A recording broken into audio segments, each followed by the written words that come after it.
नमस्कार प्यारे साथियों, आप सभी का स्वागत है हमारे यूट्यूब चैनल पर। प्यारे साथियों, इससे पहले हम 2 वीडियो बना चुके हैं जिनमें बीएसटीसी के लिए राजस्थान जीके का अपन सीरीज शुरू की है। आज हम उससे आगे राजस्थान का साहित्य पढ़ने जा रहे हैं, क्योंकि सिलेबस में आपके राजस्थान कला, संस्कृति और साहित्य पक्ष दे रखा है। तो इससे पहले हमने राजस्थानी भाषा और प्रमुख क्षेत्रीय बोलियों के बारे में अध्ययन किया था। आज हम राजस्थान का साहित्य देख रहे हैं, तो देखिएगा। राजस्थानी साहित्य में प्रमुख साहित्यकार, सबसे पहले हम साहित्यकार देखते हैं। और साहित्यकारों में सबसे महत्वपूर्ण, very very very very important जो है, जो हर बार सवाल परीक्षा में देखने को मिलता है इनका, तो यह है सूर्यमल मिश्रण। ठीक है, बोलने में हम मिश्रण बोल देते हैं, बोलने में हम मिश्रण बोलते हैं, लेकिन शुद्ध रूप से अगर लिखा जाए तो मिश्रण ही होता है। ठीक है, मिश्रण ही होता है। ठीक है। तो सूर्यमल मिश्रण की जो जीवन परिचय है, इसके बारे में हम समझते हैं। इनका जन्म है 1815 में हुआ था। हरना गांव और हिंडोली तहसील और बूंदी के अंदर इनका जन्म हुआ था। ठीक है, बूंदी से ही बिलोंग करते हैं। पिता है इनके चंडीदान। ठीक है, दत्तक पुत्र इनका था मुरारीदान। और इन्होंने क्या है, इनका उपनाम देखिएगा, उपनाम बहुत सारे हैं इनके। राजस्थान के राजकवि भी इन्हीं को कहते हैं। ठीक है, सूर्यमल मिश्रण जो है हमारे राजस्थान के राजकवि कहलाते हैं। इसके अलावा रसावतार भी इन्हीं का नाम है, जो वीर रस से संबंधित कविताएं लिखते हैं, और राजकवि की उपाधि इनको दे दी गई है। ठीक है, राजस्थानी साहित्य में नव जागरण का पुरोधा जो है, इन्होंने पुरजोर समर्थक इन्होंने पुरजोर समर्थन इन्होंने किया था। ठीक है, और बूंदी शासक जो राम सिंह प्रथम थे, उनके ये दरबारी कवि थे। कौन? सूर्यमल मिश्रण। अब इनकी प्रमुख जो रचनाएं हैं उनके बारे में जानते हैं। सूर्यमल मिश्रण की प्रमुख रचनाएं हैं वीर सतसई, सबसे महत्वपूर्ण है वीर सतसई है, जिसमें 1857 की क्रांति के समय जो अंग्रेजी दास्ता थी ना, उसके विरुद्ध इसमें लिखा गया है। और ये जो वीर सतसई ग्रंथ है, इसकी शुरुआत होती है समय शीश पलटी नामक दोहे से, जबकि इसमें दोहे 288 ही लिखे गए हैं। ठीक है, 288 दोहे लिखे गए हैं, लेकिन फिर भी इसको सतसई कहते हैं। सतसई का मतलब 700 दोहों का समूह होता है, लेकिन ये 288 में ही अपने वीर सतसई कहलाती है। ठीक है, अब देखिएगा, प्रथम वीर सतसई जो है, ये ग्रंथ हरि नियोगी ने लिखा था, और ये अलग एक्स्ट्रा जानकारी है। अब इनका दूसरा ग्रंथ आ जाता है वंश भास्कर। इस वंश भास्कर ग्रंथ में बूंदी की स्थापना से लगाकर राज जो राम सिंह थे उन तक का इतिहास यहाँ पे वर्णित मिलता है। और 19वीं सदी में रचित ग्रंथ कौन सा? वंश भास्कर, जो महाभारत के समान विशाल है, अतः इसे विश्वकोशीय ऐतिहासिक ग्रंथ कहा जाता है। तो प्रश्न ये भी बन सकता है, विश्वकोशीय ऐतिहासिक ग्रंथ के नाम से कौन सा ग्रंथ प्रसिद्ध है? वंश भास्कर। ठीक है, वंश भास्कर सूर्यमल मिश्रण जो है वो पूर्ण नहीं कर पाए थे, तो इसको पूर्ण करने का काम इनके दत्तक पुत्र ने मुरारीदान ने किया था। ठीक है, नेक्स्ट हम आगे बढ़ते हैं कि बलवंत विलास, ये भी इन्हीं का एक ग्रंथ है। ये रतलाम के जो शासक थे बलवंत सिंह, इनके इतिहास से संबंधित ग्रंथ है। इसके अलावा अन्य रचनाएं जो सीधे सीधे आपको याद रखनी है, राम रंजाट, छंद मयूख, धातु रूपावली और सती रासो। ठीक है, ये अन्य रचनाएं हैं जो सूर्यमल मिशन से संबंधित है। अब देखिएगा, 2 नंबर पे अपने आ जाएंगे यादवेंद्र शर्मा। ठीक है, यादवेंद्र शर्मा, इनका संबंध बीकानेर से है और इनकी उपाधि है चंद्र। यादवेंद्र शर्मा की उपाधि है चंद्र, ये आते हैं बीकानेर से। ठीक है, इन्होंने सामंती व्यवस्था के खिलाफ सर्वाधिक रचनाएं लिखी थी। प्रश्न बन सकता है कि सामंती व्यवस्था के खिलाफ सर्वाधिक रचनाएं लिखने वाले कवि कौन है? तो यादवेंद्र शर्मा है। इनकी मुख्य रचनाएं जो है वो कौन कौन सी हैं? मुख्य रचनाएं हैं मेहंदी के फूल। कौन सी है? मेहंदी के फूल, हूँ गोरी किण पीवरी, हूँ गोरी किण पीवरी, ये महत्वपूर्ण बुक है। और ये खम्मा अंदाता, जोग संजोग, ये बाकी मुख्य रचनाओं में से रचनाएं हैं। ठीक है, चांदा सेठानी, ताश रो घर, एक और मुख्यमंत्री, शेख चिल्ली, ये इनकी मुख्य रचनाएं हैं। नेक्स्ट हम बात करते हैं कन्हैयालाल सेठिया। ये भी राजस्थान इतिहास साहित्य में महत्वपूर्ण स्थान रखने वाले एक कवि हैं। ठीक है, तो इनके बारे में समझते हैं। तो इनका जन्म हुआ है 1919 में।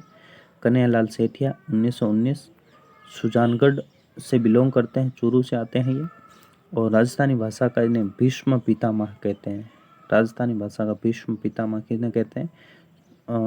किन्हें कहते हैं बताइएगा? कन्हैयालाल सेठिया को। अब देखिएगा, राजस्थान में जो है पत्रकारिता का भीष्म पिता, ये एक्स्ट्रा जानकारी है, याद रखो तो ठीक है, वरना कोई दिक्कत नहीं। अब सेठिया जी जो है ये हिंदी और राजस्थानी और उर्दू तीनों भाषाओं में रचना लिखते थे। लेकिन जो सबसे महत्वपूर्ण और सबसे जो पहली इनकी जो जीवन की प्रथम रचना है उसका नाम है वन फूल। ठीक है, वन में फूल खिलते हैं ना, वन फूल इनकी जीवन की प्रथम रचना है। इसके अलावा हिंदी भाषा के निर्ग्रंथ है आज हिमालय बोला और अग्निवीणा, ये इनके हिंदी भाषा में लिखित ग्रंथ है। राजस्थानी में महत्वपूर्ण इनके जो ग्रंथ है वो राजस्थानी में ज़्यादा प्रसिद्ध हुए हैं। ठीक है, जिसमें पीथल और पाथल, पीथल पाथल महत्वपूर्ण है, इनको आप याद रख सकते हैं, पीथल पाथल। ठीक है, लील टांस, धरती दोरारी, तो ये एक गाना भी है, बहुत फेमस है। ठीक है, और आपके सतवाणी है ना, हेमानी और गिल गिचरिया, ये इतने से आप याद रखें। मेन तो आप पीथल पाथल, धरती दोरारी, ठीक है, लील टांस भी पूछा हुआ सवाल है, ये भी आप याद रख सकते हैं। ठीक है, और उर्दू वाले जो हैं इनमें जैसे ताजमहल और गुलेची, ये दो इन्होंने ग्रंथ लिखे थे। अब देखो, गिल गिचरिया जो है भीलों का एक नृत्य भी होता है। ठीक है, गिल गिचरिया। और इसके बाद अपन देखेंगे कि सेठिया जी ने जो है पुरस्कार भी प्राप्त किए हैं। तो इन्होंने लील टांस के लिए इन्हें 1976 में राजस्थानी साहित्य अकादमी पुरस्कार मिला, 2004 में पद्मश्री मिला, 2012 में इनको मरणोपरांत क्या दिया गया था? राजस्थान रत्न दिया गया था। नेक्स्ट, अन्य पुरस्कार, सूर्यमल मिश्रण पुरस्कार जो पुरस्कार है वो शब्द के लिए दिया गया था। मूर्ति देवी पुरस्कार जो है निर्ग्रंथ के लिए दिया गया था। और टांटिया पुरस्कार सतवाणी के लिए दिया गया था। नेक्स्ट विद्वान है विजयदान देथा, विजयदान देथा। ठीक है, इनका जन्म 1926 में बोरुंदा जोधपुर में हुआ था। पिता सबलदान, माता सिरू कंवर और उपनाम इनका विज्जी था। और सबसे महत्वपूर्ण है इनके बारे में कि इन्हें राजस्थान का शेक्सपियर कहा जाता है। ठीक है, और भारत का शेक्सपियर कौन है? कालिदास है। ठीक है, अब एक एक्स्ट्रा जानकारी जो है यहाँ पे कि रूपायन संस्थान भी कहाँ पे है? बोरुंदा में है, जो कि क्या करता है? घुड़ला नृत्य को संरक्षण दिया था। और इसके संस्थापक कोमल कोठारी थे और स्थापना 1960 में इसकी हुई थी। एक्स्ट्रा जानकारी है। अब देखिए, विजयदान देथा की प्रमुख रचनाएं कौन कौन सी है? बातारी फुलवारी, बातारी फुलवारी। ठीक है, ये महत्वपूर्ण किताब है इनकी। तो ये लोक कथाओं का संग्रह है जिसमें 14 खंड है। ठीक है, 14 खंड में सबसे महत्वपूर्ण जो 10वां खंड है बातारी फुलवारी ग्रंथ का, जो 10वां खंड है इसको केंद्रीय साहित्य अकादमी पुरस्कार दिया गया है। ठीक है, केंद्रीय साहित्य अकादमी पुरस्कार से नवाजा इसको गया है। ये पुरस्कार पाने वाली राजस्थान की प्रथम रचना है। कौन सी? बातारी फुलवारी। इसका अंग्रेजी में अनुवाद, ठीक है, टाइमलेस टेल्स फ्रॉम मारवाड़ के नाम से किया गया है। और नोबेल पुरस्कार हेतु भी ये नामित हो चुकी है। तो ये प्रमुख बातारी फुलवारी इनकी विजयदान देथा की रचना है। बातारी फुलवारी के अलावा भी इनकी एक और रचना है, चौधराई इनकी चतुराई। ठीक है, इस कथा में बुगली नामक गाय का वर्णन मिलता है। तो ये आपको इतना सा याद रखना है। इनकी अन्य जो रचनाएं हैं, ठीक है, इन पे मूवीज भी बनी हुई है, तो ये थोड़े से महत्वपूर्ण हो जाते हैं। तो समाज और साहित्य, मारो बदलो, महामिलन। और यहाँ पे देखिएगा, ये जो दुविधा है इसको आपको याद रखना है। दुविधा है, उलझन याद रखो तो ठीक है, वरना परिणीति, ठीक है, चरणदास चोर, बापू की 3 हत्यारे, इनको ये याद ना भी रहे तो कोई दिक्कत नहीं है, खाली हाईलाइट वालों को आपको विशेष रूप से याद रखना है। लाजवंती, स्वप्न प्रिय, ये जो है तीडे राव, है ना। अब देखिएगा, महत्वपूर्ण जो बात यहाँ पे है कि विजयदान देथा की रचना जो दुविधा रचना है इस पे मूवी बनी हुई है। ठीक है, दुविधा जो है इस पे मणिकौल ने, दुविधा, मणिकौल कौन है? डायरेक्टर है। इन्होंने दुविधा फिल्म बनाई है और अनमोल पालेकर ने पहली नामक फिल्म यहाँ पे बनाई है।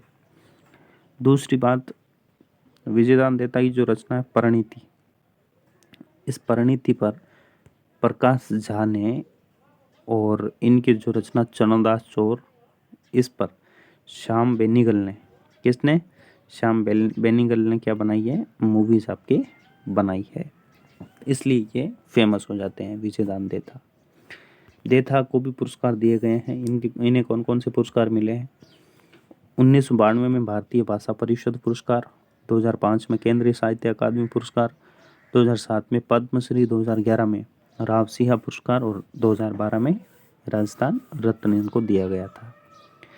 नेक्स्ट हम बात करते हैं कि इसमें देखिएगा प्रबंध कोश तो राजशेखर का ग्रंथ है और प्रबंध चिंतामणि जो है वो मेरुतुंग का ग्रंथ है। ठीक है, अब देखो दुर्सा आडा। ठीक है, दुर्सा आडा क्या है? दुर्सा आडा भी एक विद्वान है जिनका जन्म धुंधला गांव पाली में हुआ था और राजस्थान का प्रथम ये राष्ट्रवादी कवि है। प्रारंभिक समय में ये अखबार के जो अकबर है उनके दरबारी कवि थे, दरबार में रहते थे।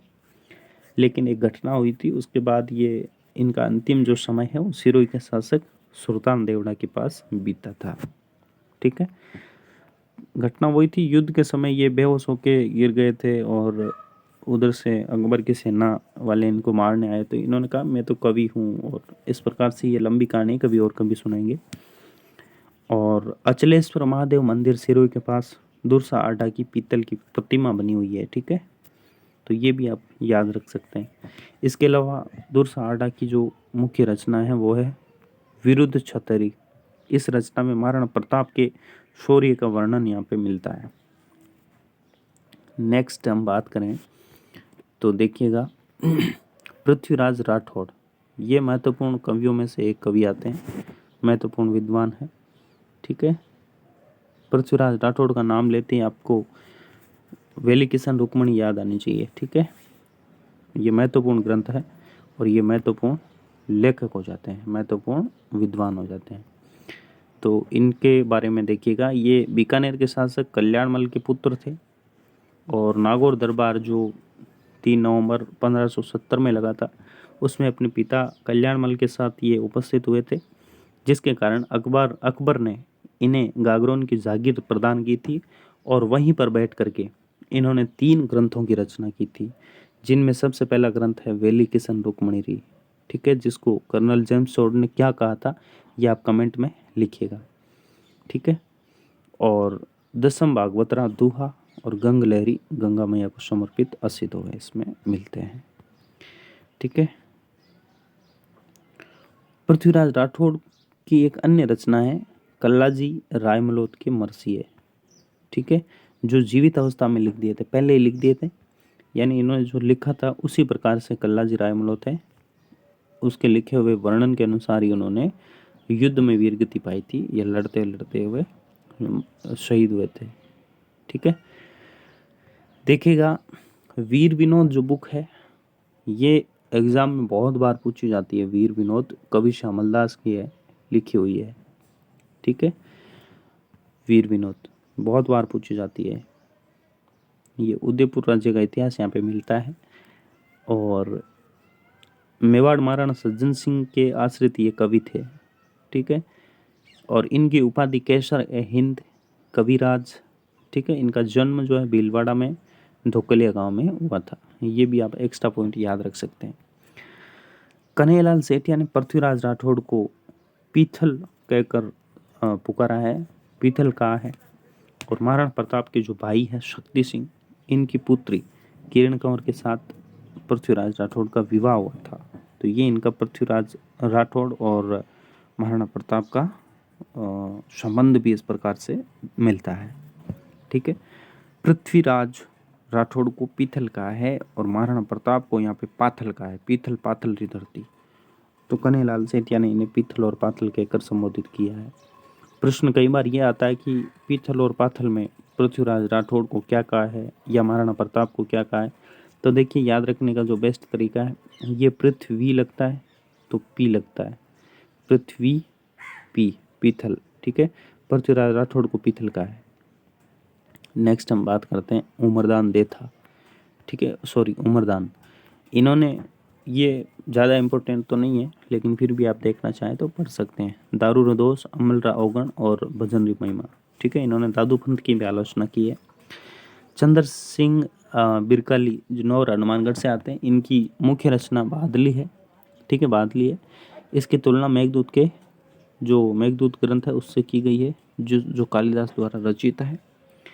और अन्य रचनाएं लू, बसंत, सांझ, कालजरी गौर, ठीक है, कै मुकरनी, डफर, ये इनकी मुख्य रचनाएं हैं। एक आता उडीक पुराण, ये आपके चंद्र प्रकाश देवल का ग्रंथ है जिसे सूर्यमल मिश्रण पुरस्कार भी मिला हुआ है। श्री नतमल जोशी जो आते हैं, ये बीकानेर से हैं। ये आप बेपट की, ये आप एक याद रख लेना, याद रखें तो, वरना कोई दिक्कत नहीं है। सबड़ का भी आप याद रख सकते हैं। सबड़ का एक बीरणी, दो बीन, गुलाब उन कनीर, परन्योड़ी कुंवारी, मेहंदी, आपना बापूजी, दोहरारी दोहरी, ये आप याद रख सकते हैं। अब देखिएगा, दो ग्रंथ है, हमीर मद मर्दन जय सिंह सूरी का ग्रंथ है, रणथंभौर वाले अमीर देव का वर्णन यहाँ पे मिलता है। और हमीर हट्ट जो है ये चंद्रशेखर द्वारा रचित ग्रंथ है। तो ये इतिहास के जो पक्ष होते हैं उसमें भी अपन को देखेंगे इन ग्रंथों को। रघुनाथ रूपक मंशाराम सेवक द्वारा रचित ग्रंथ है। अब देखिएगा बांकीदास आसिया, बांकीदास आसिया जो जोधपुर के शासक मानसिंह राठौड़ के दरबारी कवि थे। इनका जो प्रमुख गीत है अंग्रेज आयो इन मुलक रे ऊपर, ये महत्वपूर्ण हो जाता है ना, अंग्रेज आयो इन मुलक रे ऊपर, ये इनका मुख्य ग्रंथ है, ठीक है। इसके अलावा अन्य रचना जो है कुकवि बत्तीसी, दातार बावनी, ये कुकवि बत्तीसी है। इसमें डिंगल भाषा का शब्द जो है सर्वप्रथम इन्होंने प्रयोग किया था। नीति मंजरी, मान जैसो मंडन, बांकीदास री ख्यात, इसमें मारवाड़ के, देखो बांकीदास री ख्यात अभी जो है अलग अलग ख्यात जो है, मोहनोत नैणसी री ख्यात, ये सारी ख्यातें अलग से हम पढ़ेंगे। तो इसमें मारवाड़ के राठौड़ों का इतिहास मिलता है। महत्वपूर्ण प्रश्नों में एक एक्स्ट्रा प्रश्न ये भी बनता है कि अंग्रेजों को मोल करा मीठा ठग किसने कहा, तो इसका आंसर जाएगा शंकरदान सामोर ने। किसने? शंकरदान सामोर ने पूछा हुआ सवाल है। शंकरदान सामोर की अन्य रचनाएं अंग्रेज की नीत, देश दर्पण, ये याद रहे तो ठीक है, वरना कोई दिक्कत नहीं है, ठीक है। मेघराज मुकुल सुजानगढ़ से आते हैं। इन्हें कृत्या सेनानी, देखो महत्वपूर्ण ये है कि सेनानी इन्होंने लिखी है। और सेनानी के बारे में सबसे महत्वपूर्ण बात यह है कि ये कवि है जिसमें मेवाड़, ये कविता जो है सेनानी, इसमें मेवाड़ के महाराणा जो राज सिंह थे उनके सेनापति थे रत्न सिंह चूंडावत एवं उनकी हाड़ी रानी सैल कंवर की वीरता का वर्णन है। ये सैल कंवर हाड़ी रानी वही है जिसने रत्न सिंह को सेनानी के तौर पर अपनी गर्दन दे दी थी, है ना, सिर काट दे दियो शतरानी, वो सैल कंवर है जिन्होंने अपनी गर्दन काट के रतन सिंह चूड़ावत को सामने भेज दी थी, क्योंकि उन्हें लगा कि रतन सिंह चूड़ावत जो है वो युद्ध भूमि, रणभूमि में जा रहे हैं और कहीं मेरी याद उनको सताएगी तो वो हार को प्राप्त हो जाएंगे, इसलिए उन्होंने सेनानी के तौर पे अपनी गर्दन ही दे दी थी। तो इस प्रकार से ये सैल कंवर थी। इसके बाद महेंद्र भानावत मूलतः प्रेम कवि है और गैरो फूल गुलाब को, ये इनकी मुख्य रचनाओं में से एक रचना है। इसके अलावा देखो उसने कहा था चंद्रधर शर्मा गुलेरी की है, हिंदी भाषा की कविता है। प्रेम राजा घनानंद है, इसके अलावा ये आप छोड़ें, ठीक है। मोहनोत नैणसी, ये महत्वपूर्ण में से एक है। इनका जन्म 1610 जोधपुर में हुआ, जैन परिवार में हुआ था। जोधपुर महाराजा जसवंत सिंह ने फर्स्ट जो है इनके दरबारी कवि थे और जसवंत सिंह और मोहनोत नैणसी आपस में बहुत अच्छे मित्र थे। 1670 ईस्वी में अपने भाई सुंदरदास के साथ इन्होंने आत्महत्या कर ली थी, ठीक है। इन पे कुछ चोरी चकारी का इल्ज़ाम लगा दिया गया था जो कि सहन नहीं कर पाए थे मोहनोत नैणसी, तो अपनी जान इन्होंने दे दी थी। देखिए इनके उपनाम, इनको थोड़ा सा ध्यान से देखें। राजपूताने का अबुल फजल, मुंशी देवी प्रसाद ने इन्हें कहा था और जनगणना का अग्रज भी इन्हीं को ही कहा जाता है। प्रमुख रचनाएं मोहनोत नैणसी जो है, इनकी रचना नैणसी री ख्यात, मारवाड़ रे परगना री विगत, तथा देखिएगा ये जो है ये राजपूताने का गजेटियर कहलाता है और इस ग्रंथ में मारवाड़ की जनगणना के आंकड़े भी प्रस्तुत किए गए हैं। ठीक है, और इस ग्रंथ की जो तुलना है वो आईन अकबरी से भी की जाती है, मारवाड़ परगनारी विगत की। पूर्णाराम नागौर से आते हैं, दादा पोता वगैरह ये इन्होंने लिखी थी। लक्ष्मी कुमारी चूंडावत ये इंपॉर्टेंट है। 1916 देवगढ़ राजसमंद में इनका जो है संबंध है जन्म का, और इनका उपनाम रानी जी है। राजस्थानी भाषा को संवैधानिक मान्यता दिलाने वाली जो पहला व्यक्तित्व है ये लक्ष्मी कुमारी चूंडावत है। 1978 में विश्व निरस्त्रीकरण महिला सम्मेलन न्यूयॉर्क अमेरिका का नेतृत्व करने वाले भी एकमात्र भारतीय महिला कौन है? लक्ष्मी कुमारी चूंडावत है। और देखिएगा लक्ष्मी कुमारी चूंडावत का एक अच्छा प्रश्न यहाँ पे बनता है कि सोवियत नेहरू पुरस्कार, ठीक है, 1979 में मिला था इनको। और रूसी रचनाओं का जो साहित्य में अनुवाद है वो गजबन के नाम से अनुवाद इन्होंने किया था। ठीक है, गजबन के नाम से। प्रमुख रचनाएं हुंकारो देवसा, ये आपको याद रहे तो ठीक है, वरना एक मूमल याद रख लेना कि ये लक्ष्मी कुमारी चूंडावत केवल मूमल ग्रंथ की रचना इन्होंने की थी। जबकि यहाँ पे देखिएगा महेंद्र मूमल जो है, महेंद्र मूमल की प्रेम कथा जो है ये मीनाक्षी स्वामी ने लिखी थी। ठीक है, लोदरवा की राजकुमारी ये, ठीक है। महेंद्र मूमल की प्रेम कथा भी हम कभी आपको सुनाएंगे। बीटू सूजा ने 3 राजाओं के समकालीन रह करके रचनाएं लिखी थी। देखिए कि 3 राजा कौन कौन से थे आप देख सकते हैं, राव लूणकर्ण, राव जेतसी और राव कल्याणमल। ये इतने महत्वपूर्ण नहीं है। ठीक है, जेतसी तो छंद, देखो कलयुग का कर्ण किसे कहते हैं ये पूछा जा सकता है। कलयुग का कर्ण है लूणकर्ण को कहते हैं, और राजपूताने का कर्ण है वो राय सिंह को कहा जाता है। ठीक है, ये मुंशी देव प्रसाद ने कहा था। नेक्स्ट हम बात करते हैं कि हरि सिंह सांकला, ये कापड़ोद से आते हैं। और मंत्र राज प्रकाश, हरिपुरुष, सतवाणी, भर्तृहरि संवाद, ये इतने महत्वपूर्ण तो नहीं है लेकिन फिर भी आप पढ़ सकते हैं। ये बात याद रखें कि इन्हें कलयुग का वाल्मीकि कहा जाता है। कलयुग का वाल्मीकि किसे कहते हैं? हरि सिंह सांकला। जबकि राजस्थान का वाल्मीकि किसे कहते हैं? महाकवि माघ, जो भीनमाल जालौर से बिलोंग करते हैं। और शिशुपाल वधम इनका ग्रंथ है। नारायण सिंह भाटी, राघव गांगे, ये इतने महत्वपूर्ण नहीं है। इनके रचनाएं आप देखो तो देख सकते हो, लेकिन जो महत्वपूर्ण है उनमें से सबसे महत्वपूर्ण मैंने बताया था। ठीक है, एक तो ये है आपके कौन, ये मुहूर्त नैन्सी, ठीक है, एक सूर्यमल मिश्रण, विजयदान देथा। इस प्रकार से ये शुरुआत में हमने इनका अध्ययन किया था। ये महत्वपूर्ण है, बाकी आप पढ़ना चाहें तो देख सकते हैं, लेकिन प्रश्न बनने की संभावनाएं उनमें कम है। जबकि सूर्यमल मिश्रण, विजयदान देथा, मुहूर्त नैन्सी, इनसे सवाल बनने की संभावनाएं अधिक होती है। तो इस प्रकार से हमने राजस्थानी साहित्य को पढ़ा है। वीडियो अच्छा लगा है तो चैनल को आप सब्सक्राइब करें, वीडियो को लाइक करें। Thank you.